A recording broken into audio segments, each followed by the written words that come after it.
অন্তর্বর্তী সরকার 18,000 কোটি টাকার বৈদেশিক বিল বিদ্যুৎ পরিশোধ করেছে।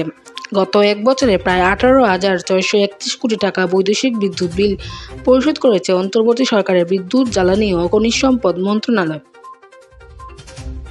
এর মধ্যে ভারতের আদানি পাওয়ার লিমিটেডের বকেয়া বিল বাবদ পরিশোধ করা হয়েছে প্রায় 5,000 কোটি টাকা। আদানির মোট বকেয়া ছিল 7,934.89 কোটি টাকা। এখন বকেয়া রয়েছে 2,363.50 কোটি টাকা।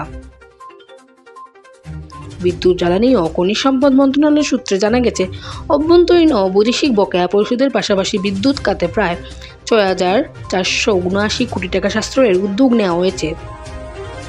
তরল জ্বালানি ভিত্তিক বেসরকারি বিদ্যুৎ কেন্দ্রগুলোর জ্বালানি আমদানি সার্ভিস চার্জ 9% থেকে হ্রাস করে 5% করার মাধ্যমে 470 কোটি টাকা সাশ্রয় হবে। তরল জ্বালানি আমদানির ক্ষেত্রে প্রতি শিপমেন্টে 15,000 মেট্রিক টনের পরিবর্তে 20,000 মেট্রিক টন ইন্ধনের ফলে 354 কোটি টাকার সাশ্রয় হবে।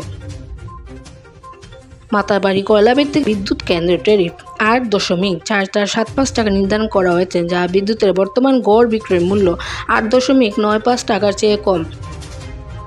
এই কার্যক্রমের ফলে বছরের প্রায় 2,500 কোটি টাকা সাশ্রয় হবে। এছাড়াও অন্যান্য বিদ্যুৎ কেন্দ্রের ট্যারিফ কমানোর উদ্যোগ নেওয়া হয়েছে। পুরনো ও মেয়াদোত্তীর্ণ 1010 মেগাওয়াট ক্ষমতার 10টি রেন্টাল আইপিপি বিদ্যুৎ কেন্দ্র অবসরে পাঠিয়ে সরকারের 525 কোটি টাকা সাশ্রয় হয়েছে।